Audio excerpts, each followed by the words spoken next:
mootummaa kanarraa ari'anii achi deebi'uun carraan jiru maa inni yeroo kaalkuleet goone ilaallu carraan achirraa ka'ee Oromoon achirraa ka'ee gaggeessummaa biyyaarraa ka'ee garas deebi'uudhaaf carraa qabaayee federaalizimii kana keessatti amma namoonni mootummaa ce'umsaa jedhanii jiru namoonni waliin fakkaanne ajandaadhaanis maaliinis kan waliin fakkaanne garuu diinni diina kooti anaaf fira kooti akkuma jedhamu sanatti adeemaa jiru uummata Oromoodhaaf faayidaa qaba adeemsi sun obboilu.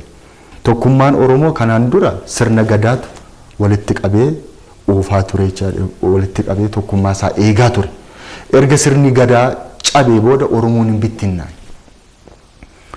Sirni gadaa erga cabee Oromoon bittinnaa'e booda lammaffaa deebi'ee kan walitti qabe sirna ofii mataa ofiin bulchuu kan jedhu mootummaa caasaa mootummaa Oromiyaa ijaarrachuu isaatu walitti deebisee tokkummaa Oromoo mataa walitti qabee sirna barnootaa tokko miidiyaa tokko ijaarratee tokkummaan isaas keessatti ijaarame jechuudha.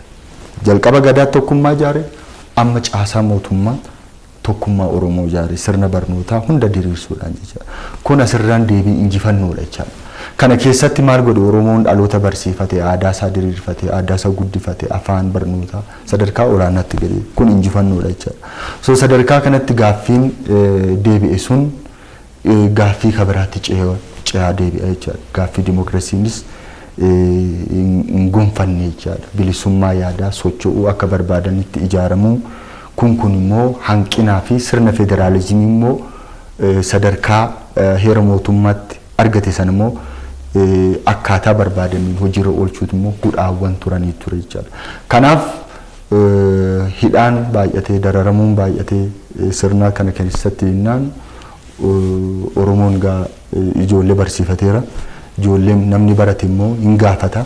Namni gaafate immoo deebii barbaada jechuudha.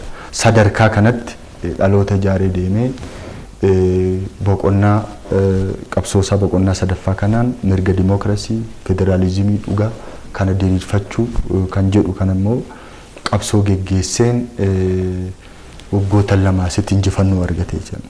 To injifannoon argamee biyya kana keessatti Oromoon biyya bulchuu qaba.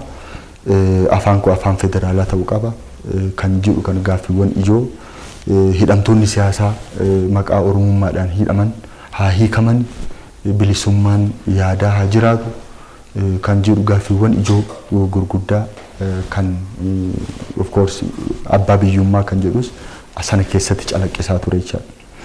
Kanaan Oromoon hooggansa biyyaa carraa biyya hoogganuu argate jechuudha. Carraa biyya hoogganuu argate qofa otoo hin taane biyya kana sadarkaa kanaan dura hin baramne yeroo gabaabaa keessatti jijjiirama addunyaan ajaa'iba teessisa fiduu danda'e. Biyya hoogganuu qofa miti ajaa'iba hojjechuu akka inni danda'us immoo waggaa lama kana keessatti agarsiise biyya keessa qofa otoo hin ta'in gaanfa Afrikaa kana keessatti nagaa buusuudhaan badhaasa Noobeelii argateera jechuudha. Kun injifannoo olaanaadha uummata Oromoo. Hooggansi isa keessaa bahe sadarkaa idil addunyaatti beekamtii akkasii argachuun silaa qaama hunda gammachiisuu kan qabu ture jechuudha. Haa ta'u malee murnoonni kanaan dura siyaasa giddu galeessaa biyya Itoophiyaa kana qabatanii turan dhiittaa mirga dhala namaa kan raawwachaa turan saamicha adda addaa irratti kan bobba'aa turan biyya kana kan quucarsan sanarraa kan ka'ee uummanni kan irratti fincile qabsoo uummataa gaggeeffamee fi hooggansa kennameen giddugala siyaasaa kana gadhiisanii bahuuf dirqamaniiru jechuudha. Humnoonni kun warra kaleessa ilmaan Oromoo kolaasaa ture, warra ilmaan Oromoo kaleessa hidhaatti dararaa ture, warra qabeenya Oromoo saamaa ture, warra achi buutee qareeyyii Oromoo balleessaa ture jechuudha. Sun siyaasa qofaanis caasaa ijaarratanii deeman humna kaapitaal humna qarshii qabaniin jijjiirama kana duubatti deebisuudhaaf humnoota kaleessa dararaa ture wajjiniin akkuma sila kaaste diinni diina kooti fira kooti kan jedhu durfamanii hooggansa jijjiirama kana duubatti deebisuudhaaf yeroo isaan socho'an mul'ataa jira. Kun har'a qofa otoo hin ta'in gaafa muummichi ministeeraa aangoo biyya kanaa qabatee masaraa mootummaa seenee gaafa sanarraa eegalanii buqqaatii daangaa hin qabne sabaaf sablammootaan amantiin barattoota walitti buusuudhaan mootummaa kana yookaan hooggansa kana akkasitti jaataneessanii bizii taasisanii harka kennachiisuudhaaf keessaa alaan birrii baay'ee dhangalaasanii hojjechaa turan jechaadha. Kanagaa bilchina hooggansa olaanaadhaan taateewwan asii hanga fonqolcha mootummaa geggeessuu danda'utti kan geggeessaa raawwachaa turan itti deemaa turan jechuudha. Kun yaadannoo keenya yeroo dhiyoo kana jechaadha. Kana keessa darbee bilchinaan hoogganamee biyyi kun tokkoffaa rakkoowwan kanaan dura acha dhuftii nu bira ga'an jiru rakkoon siyaasaa, rakkoon diinagdee, rakkoon hawaasummaa cabni kun hundi waliigala dhufee hooggansa amma biyya hoogganaa jiru kanarratti kan kufe ta'uu isaati. Biyyi kun itti fufti immoo itti fuftuu kan jedhu gaaffii keessa kan galche ture. Rakkoo kana hunda dandamatanii diinagdee biyya kanaa saamichaan dhume kaazinaa mootummaa zeeroo irraa ka'ee hojii ajaa'ibaa akka kanaa hojjechuun waan yaadamuu miti jechaadha. Biyya qarqara kufaatee akka kanatti walitti qabee fuudhee deemuu ceesisuu danda'uun waan guddaa ta'eetu jiru. Kana dadhabsiisuudhaaf egaa kan shiroonni xaxamaa turan warruma kaleessa mana hidhaa keessatti wayyaaneedhaan dararamaa turetu reebamaa garafamaa turetu amma wayyaanee wajjiniin firuma uummatanii humna federaalistii jedhu kana kaleessa kan federaalizimii lafarraa balleessaa ture akka hojiitti ni hiikamne kan taasise murna xiqqaa siyaasa giddu galeessa kana Itoophiyaa qabatee ture. Itu har'a ammoo xabaqaa abukaatoo sirna federaalizimii jedhee humnoota federaalistii jedhee maqaleetti sassaabee qarshii guddaatti dhangalaasee jijjiirama kana duubatti deebisuudhaaf kan socho'u ta'uudha. Warri manni kaleessa reebaa turetu, garafaa turetu, dararaa turetu har'a fira ta'e wayyaanee wajjin fira ta'e jijjiirama kana duubatti deebisuudhaaf akkaataatti deemamaa jiruu fi even wareegama qaqqaalii kaleessa ilmaan Oromoo kaffalan irratti illee sadarkaa baacuurra gaaniiru jechaadha. Sadarkaa isuma hojii wal qabatee gara keessanitti nan deebi'a. Amma gidduunas gaaffii kan kaasaa jiru ajandaa kan ta'aa jiru bara sana hawwuun duubatti deebi'anii bara sana hawwuun jira. Uummanni Oromoo kaleessa akkuma jirutti aarsaa guddaa kaffalaa ture. Barri sun garuu bara aarsaatti kaffalle miti. Qaamaanis namnis itti miidhamne waan akkasii yaadni akkasii amma burqaa jira. Maayini wanti uummanni hin beekne jiramoo mootummaan amma gaggeessaa jiru kanarraa dhuguma bara sanaaf bara kana wal bira qabsiisnee wanti wal madaalchiisnu jiraachuu danda'a laata kan jedhu amma kan namoonni adda addaa yaada kaasaa jiran maaltu bara sanaaf bara kana wal bira qabsiisee wal madaalchisuu fidee dhibbaa ilma namaa irratti wanta gahaa ture haaluun jira kaleessa nagaa ture waan akkasii ture kan jedhamu jira kanarratti maal taajjabne. Gaaffii baay'ee gaariidha. Hundi keenya keessa turre hundi keenya agarre warri buleeyyinis warri dargaggoonnis hundi waan arginedha. Haaluun hin danda'amu. Eenyu uummata Oromoo dararaa akka ture mirga namoomaa isaa sarbaa akka ture qabeenya isaa irraa saamaa akka ture diinagdeen Oromoo akka dadhabu istirateejikalii hojjetaa eenyu akka ture at the end of the day Oromoodhuma kan jedhu balleessuudhaaf Oromoo afaan mirga afaan dubbachuu heeran kennamee fi yookiin immoo mirkanaa'ee fi maal osoo jedhanii diinagdeedhaan qabeenya isaa lafa Oromoo hunda isaa irraa fudhataa isarra dabree namoota siyaasa keessatti ilaalcha addaa qaban nama dhuunfarraa ka'ee hanga jarmiyaa siyaasatti farrajuudhaan dhiibban akkamii akka gahaa ture kan uummata Oromootti himuun hin danda'amu. Waan beekamu, waan jala muramee beekamu, waan Oromoo irratti qabsaan. Kan arra deebitee Oromoodhaaf akkas yoo jette baay'ee rakkisaadha. Almost waan beekamu stability jechuudha. Beekumsa siyaasaa biyya kanaa keessatti TPLF uummata Oromoo fi saboota kaan irratti hacuuccaa hangana hin jedhamne irraan geessisaa ture. Kana haaluu jechuun Oromoo irraa miti eenyumarraan eegamu. Oromoo irraa maaliif hin eegamu?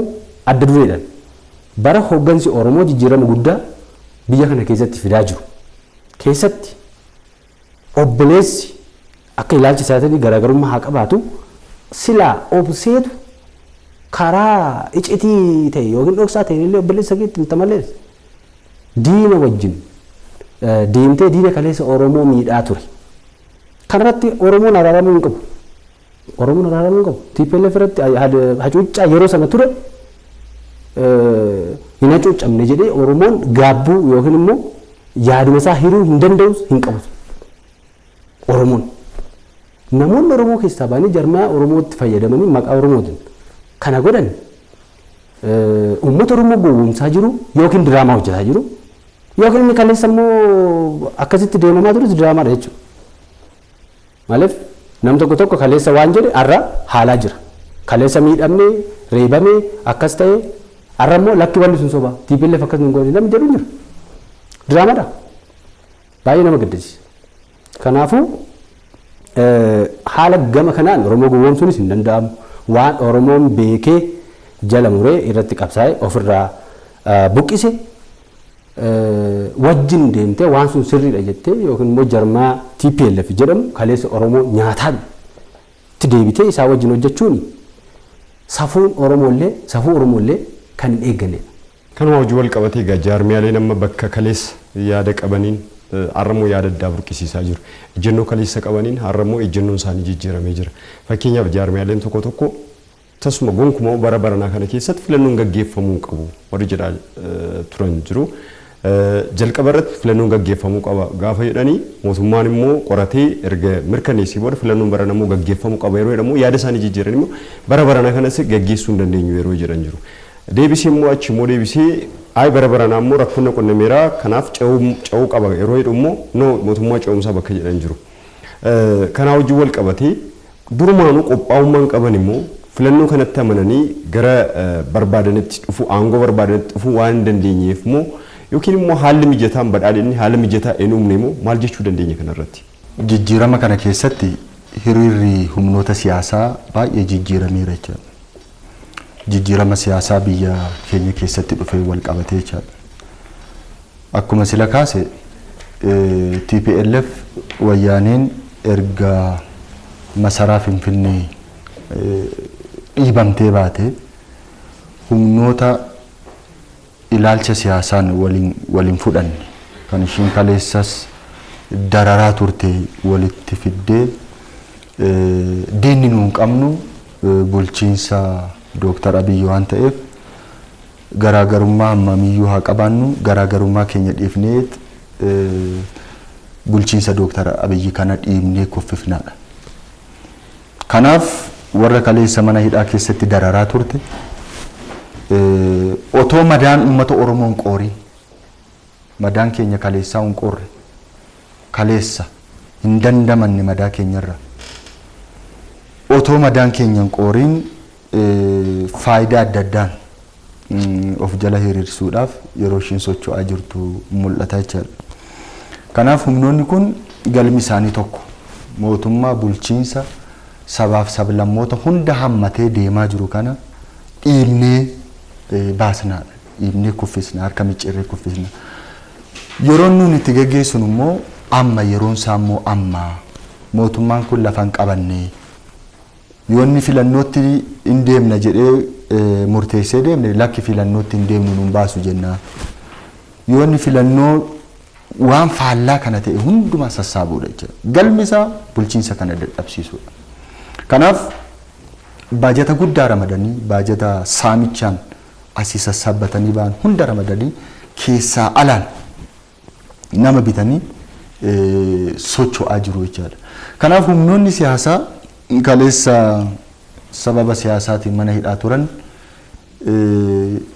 gaafa dirreen siyaasaa akkas bal'atu yaadaan wal dorgomuun gaafa dhufu namuu mirgaaf dirqama isaa beekee haa socho'u yoo jedhamu yennaa jedhamutti yaada mo'ataa immoo fidaa yoo jedhamu murnoonni siyaasaa kun kaan yaada mo'ataa fiduu hin dandeenye. Sagantaan isaanii kan dhalootaa fi fedhii hawaasa amma jiru kana kan giddu galeessan godhanne waanuma kaleessaa waggaa 30 dura haasa'aniin deemamaa jira waan ta'eef kun immoo sadarkaa ammaatti fudhataman arganne jechaadha. Kana maal gochuu qabu dirreen siyaasaa kaleessa isaan bakka itti dhokatanii socho'aa turan sun hin saaxilame jechaadha. Eenyu yaada qaba, eenyu yaada hin qabu, yaada gurmeessee sabaaf sablammoota biyya kana hunda hammatee biyyattii kana gara fuulduraatti ceesisa kan jedhu hiriira akkasii hin ilaalamu hin jiru jechaadha. Kanaaf furmaanni isaanii maali? Sochii taasisaniis yaada haaraa fiduus hin dandeenye. Yaada haaraa fiduu waan hin dandeenyeef filannoodhaan immoona abdii jedhan hin qaban jechaadha. Filannoodhaan immoona yaada jedhan abdii waan hin qabneef akka carraatti gargaaramaa ilaaluutu jira jechaadha.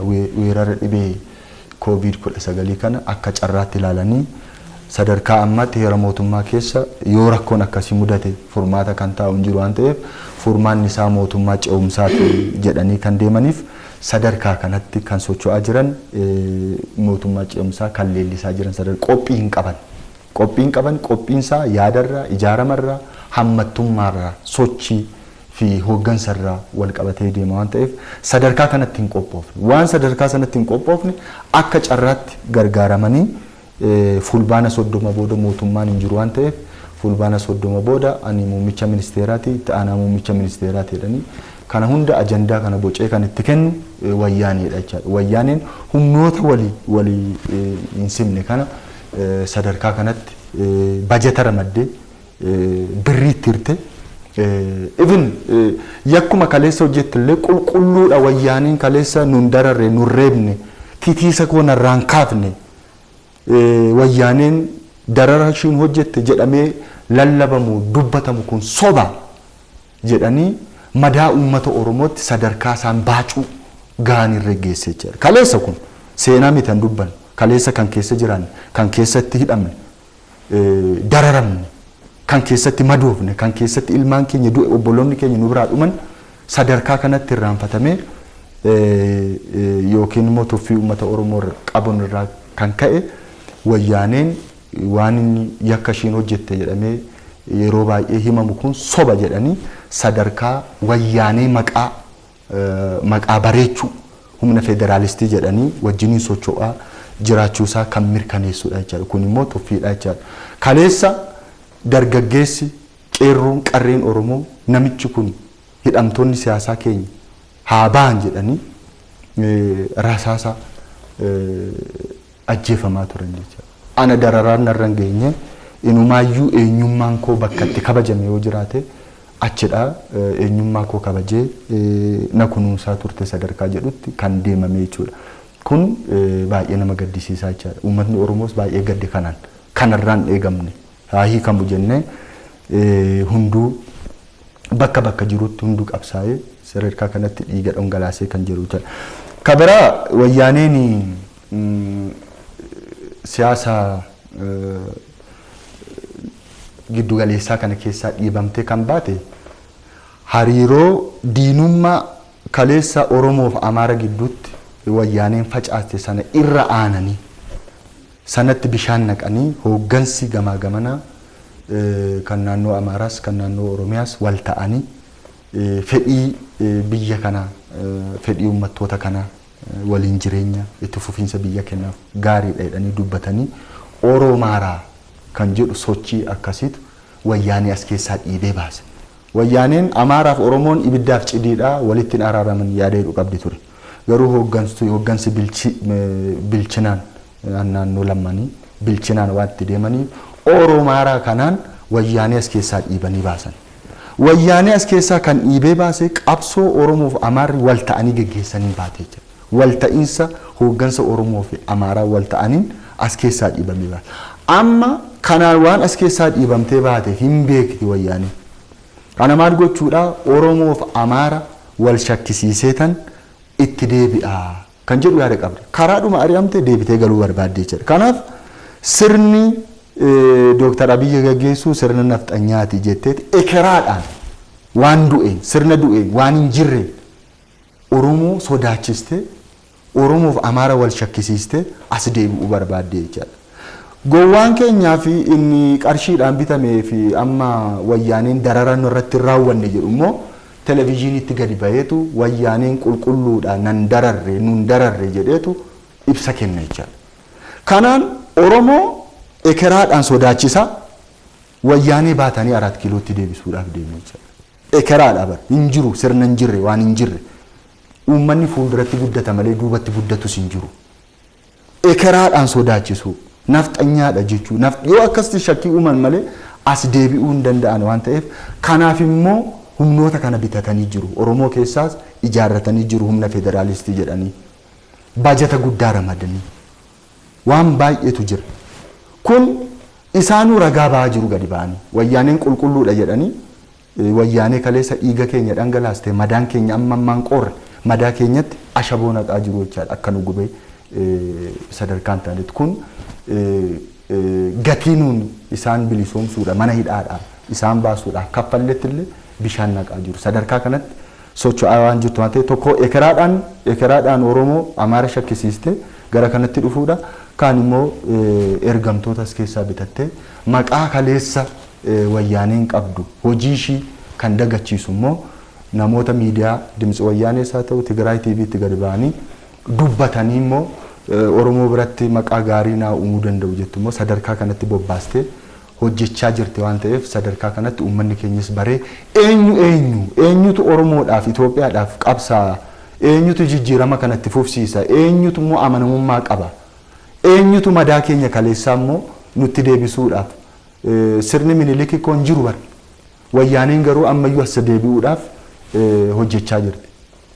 Kanaaf ekeraadhaan sodaachisaa wayyaanee isa lubbuudhaan jiru achas deebisuudhaaf waan taasisamaa jiru waan ta'eef kana uummanni keenya sirriitti baree qabsoosaa injifannoosaa amma argate kana kunuunfatee Itoophiyaa badhaate uumuuf seenaa jijjiiramaa seenaa bara baraan alootaan alootatti darbaa jiru immoo hojjechuuf socho'uun barbaachisaa waan ta'eef hiriirri humnoota siyaasaa kana fakkaata.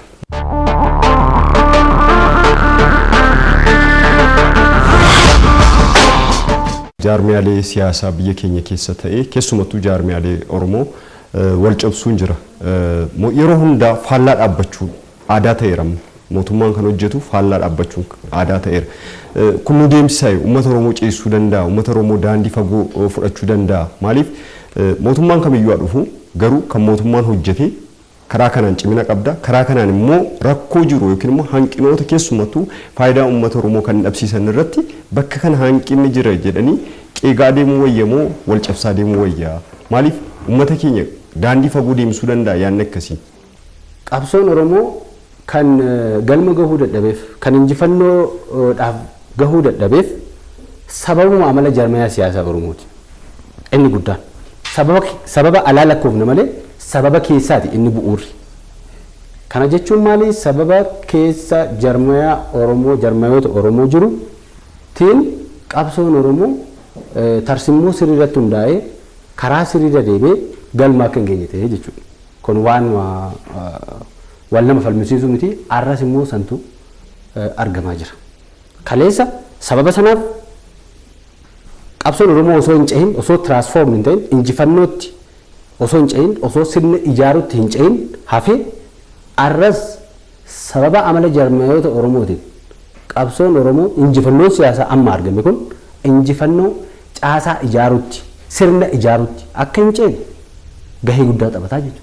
Kanaaf Oromoon kana baruu qaba. Hayyoonni siyaasaa hayyoonni Oromoollee hooggantoonni siyaasaa jaarmiyaa Oromoollee kana beekuu qabanii uummata amma wanti jiru bar uummata burjaajessaa malee ka jiran uummata miti rakkoo. Qalbeeffateera kalee safarra uummanni tolchee bareechee garaagarummaa isaa beeka. Maaliif nam martuu waan irraa argatu jira waan tokko tokko dagachuu naa jiraatu malee waan baay'ee madaalee kan kaleessaa kanarraa fooyyee baay'ee akka qabu uummanni bal'aan ni beekaa jechuudha. Jaarmiyaan siyaasaa akkuma gaaffiidhaan ati kaaftee amala isaanii irratti hundaa'ee wal falmuu ana caala jechuu wal goomachuu fi kanneen kana fakkaatan namoota akkasii irratti hundaa'anii uummata burjaasanii qoqqoodaa jiru. Uummata qoqqoodanii seetu miidhamee abaloo akkas ta'e maal ta'e abaloo akkasii godha waan akkasii diskoorsii siyaasaa isaanii keessa oolchaa oolu. jecha hin taane deebi'aa ooluun bar waan sun dhugaa fakkeessu ta'a propaagandaadhaan jechuudha. Waan akkasii qoqqooda uummata qoqqoodu uummata akkasii uummata baluu uummata ganda akkasii uummata godina akkasii irra deebi'anii kana jechuun maal jechuudha. Filannoo biraa waan hin qabne uummata godina tokko yookiin immoo naannoo tokko yookiin gosa akkas jedhamu tokko mobilaayiz gochuuf waan hin taane waan Oromoon qoqqoodu waan akkuma kaleessaa Oromoo duubatti deebisu qabsoon injifannoon siyaasaa argate akka sirna ijaaruutti sirna Oromoof ta'u ijaaruu jechuun sirna gaanfa Afrikaa sirna Afrikaaf ta'u ijaaruu jechuudha. Kana namni qalbeeffachuu arra obsuu eenyu tabsa anatu irra qabsaa'ee anaa mala aangoo ka jedhu bakki amma Oromoon jiru murteessaa waan ta'eef obsee taa'uun dirqama. Dantaa Oromoo ceesisuu jechuudha. Dantaa Oromoo promoot gochuuf arra obsuu waliin obsuun walitti jajjaruu dhiisuun iccitii diinaa kennuu dhiisuun baay'ee barbaachisaadha. Iccitii diinaa kennuu diina wajjin hiriiruu diina kaleessaa wajjin hiriiruu wanta akkasii kun amala maaliiti? Amala alaa osoo hin taane amala keessaa amala jaarmaalee siyaasaa keenya irraa calaqqisanii jechuudha. Malee inni kaleessa wajjin Oromoon hundi yeroo qabsaa'u hirmaate har'a abaluu fira keenya akkas hin goone jechuun istiraateejizimii tarsiimoos miti. Tooftaas miti tarsimoos ta'uu hin danda'u. Waanuma isaan beekamu. Kanaafuu tokkoffaa wanni jedhu uummata burjaajessuun haa dhaabatu. Uummanni Oromoo obsaadha. Obsee waan baay'ee baateera. Uummata obsee waan baay'ee baatee ba'aa baay'ee baatee jijjiirama kana keessatti immoo qooda guddaa qabu burjaajessanii akka Oromoo akka uummanni kun obsa hin qabnetti akka siyaasni isaan galletti akka qabsoo isaa eeggachuu hin dandeenyetti agarsiisuun immeejii hin taane diinatti kennuun rakkoo guddaa qaba siyaasa Oromoo irratti. Kanaafuu jaarmaaleen Oromoo baay'ee haala of eeggannoof itti gaafatamummaa qabu. Oromoof itti gaafatamummaa qabu. Duudhaa Oromoo irratti hundaa'e. Duudhaadhuma keessa waan hoggansi jijjiiramaa duudhaaleen hoggansi jijjiiramaa ittiin hogganamaa jiru duudhaaleen Oromummaati.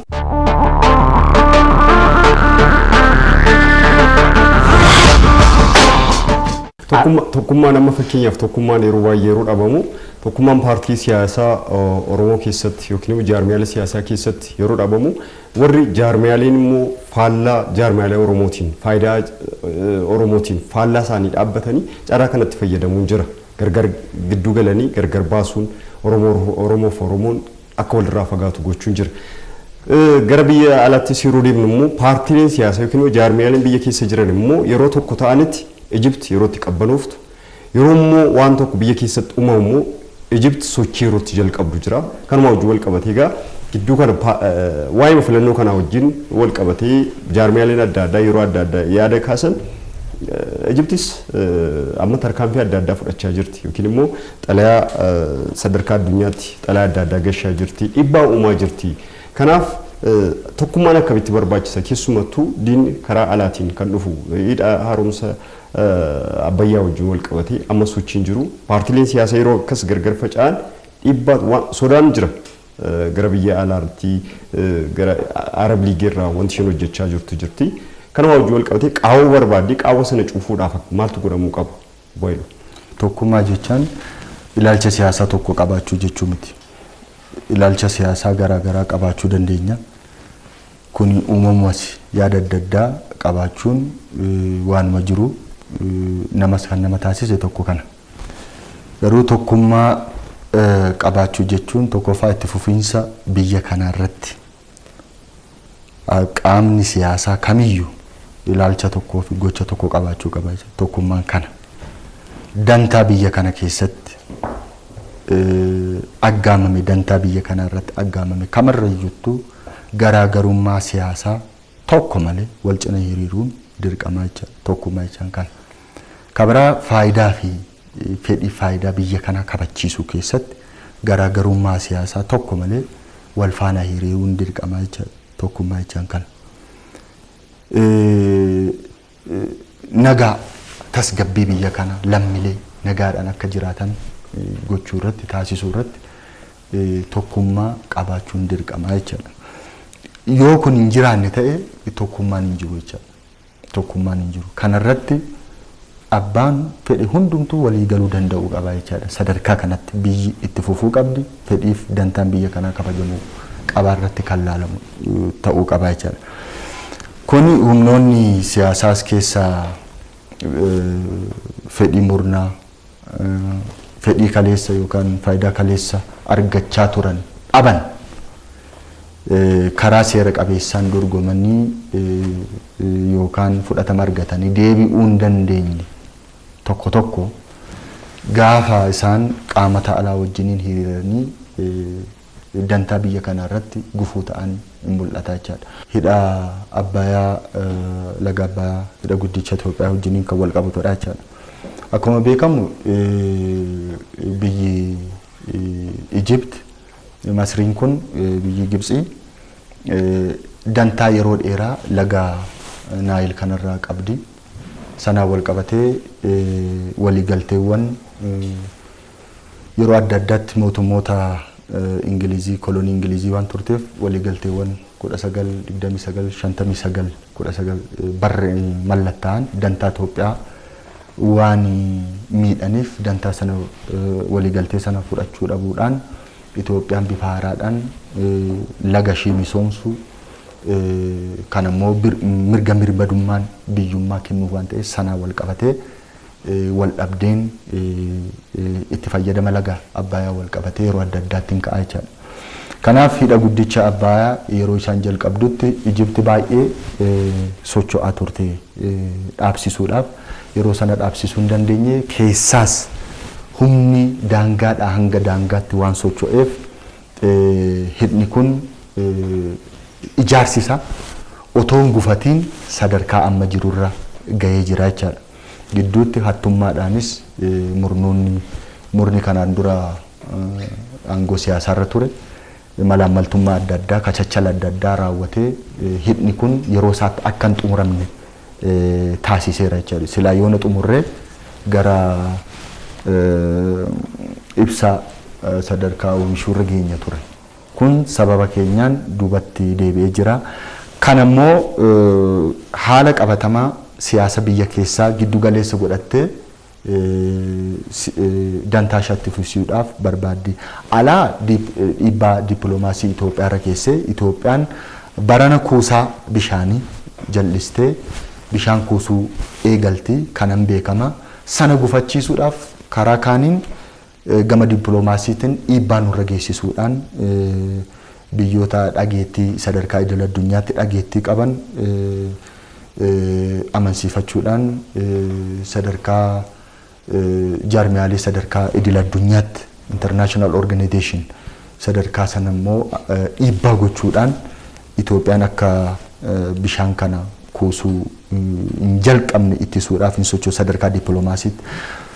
Haala qabatamaa amma siyaasa biyya keenya keessa jiru immoo itti dhiyeenyaan waan hordoftuuf qaamni as keessaa muufatee bahe yookaan dantaa biyya kana dabarsee gurguruu danda'a jettee ilaallattu immoo isaa wajjiniinis hariiroo uumuudhaan tokkoffaa mootummaan giddu galeessaa akkan tasgabboofne yeroo hunduu waa'ee dhimma siyaasaatiin biizii ta'e waa'ee misoomaa akkaataan inni itti hirraanfatu irratti immoo hojjechaa jirti jechaadha. Humnoonni kun qarshii guddaa baajata sadarkaa sanatti ramadame socho'aa jiru waan ta'eef kun dantaa biyya keenya miidha waan ta'eef humnoota kana immoo uummanni akka uummataatti tokkummaa isaa cimsee humnoota sadarkaa baandummaatti of qopheessaa jiran qarshii karaa Gibxii fi wayyaaneetiin dhufanii wayyaaneen immoo humnoota federaalistii jette kana gurmeessite tasgabbii dhoowwuudhaaf akkaataa ishiitti socho'aa jirtu waan ta'eef kun mataan isaa chaalenjii tokko ta'eetu nutti mul'ata waan ta'eef kana immoo tokkummaa keenya keessaa kan uummanni daangaan gadaangaatti cimsuudhaan saantima isaa farankaa tokko sumunii walirra kaa'et shilingii walirra kaa'et hidha kana ijaare waan ta'eef hidha kana immoo sadarkaa kanaan ga'eera amma kan nu hafe bishaan kuusuu jalqabsiisuu dhabuudha waan ta'eef kun duubatti hin deebi'u dhimmi guddaan immoo keessumaa uummata keenya uummata Oromoo kan laallatu dhimma seenaa hojjechuu dhabuu jechuudha. Hooggansi jijjiirama waggaa lama kana keessatti hojii ajaa'ibaa hojjete sadarkaa idil addunyaatti beekamtii argate hojii kanaan dura beekamtiitiin argate daran guddisee deemuudhaaf immoo bara kana hidha Abbayyaa wal qabatee bishaan kuusuu hin jalqabna waan ta'eef namoota baandummaadhaaf maqaa Oromoo balleessuudhaaf seenaa gaarii Oromoo kaleessinni qabu balleessuudhaaf socho'an immoo uummanni ilaalee irratti kan qabsaa'u ta'uusaa fi kanaafis kutannoo tokkoffaa qarshii inni kun dhimma seenaati. Buusii Abbayyaa kana itti fufsee deemuu qaba. Lammaffaa hooggantoota isaa cinaa hiriiree seenaa cululuqaa, seenaa injifannoo, seenaa dhalootatti aanu mataa ol qabachiisu hojjechuudha akka inni danda'u seenamanna sadarkaa kanatti humnoonni garuu gufachiisuudhaaf keessaa deeman jiru humni alaas immoo dantaasaa kabachiisuudhaaf akkaataa inni itti deemaa jiru waan tureef kanas hubatamuu qaba jechuudha. Irratti wanti dabalatan jiraatu bufaachi. Dhimma kanaa wal qabatee akkuma beekamu uummanni Oromoo seenaan akka odeeffamuuf osoo hin taane seenaa hojjechuu waan qabuuf seenaa hojjetaa ture. Seenaan akka odeeffamuuf odeessisee galata argachuuf galateeffamuuf of jajuuf miti seenaa kana hojjetaa ture. Kana yeroo hin jedhu waamicha nama tokko malee yookiin qaama tokko malee birmadummaa biyya kanaatiif seenaa guddaa saba dalage. Dirqisiifamees miti waamamee galateeffamuuf kireeditii argachuuf miti haamileensaa bu'uurri isaa hamilee isaa waan ta'eef birmadummaa biyyaa eeguun gootummaan duudhaa isaa waan ta'eef galateeffamu miti jechuudha. Kana wal qabatee seenaan himuu haadhiisuu durirraa eegalee birmadummaa kan isaas haa ta'u kan biyya Itoophiyaa ijaare kana eegurratti qooda olaanaa qaba. Kana jechuun maali? Oromoon dhimma akkasiirratti duris tokkummaadhaan falmaa ture. Qormaan yeroo tokko itti baay'atee tokkummaan isaa yeroo dadhabe waan tokko dabarsanii kennuun haa jiraatu malee irra caalaa keessoo isaatii gootummaa waan qabuuf birmadummaa waan jaalatuuf birmadummaa Oromoo Itoophiyaa eeguudhaaf amanee ofii isaatiif qabsaa waan tureef waan itti milkaa'eef seenas waan hojjeteef seenaan Oromoon biyya kana keessatti hojjete seenaa Afrikaati seenaa addunyaati beekamaadha. Arras hin hojjeta.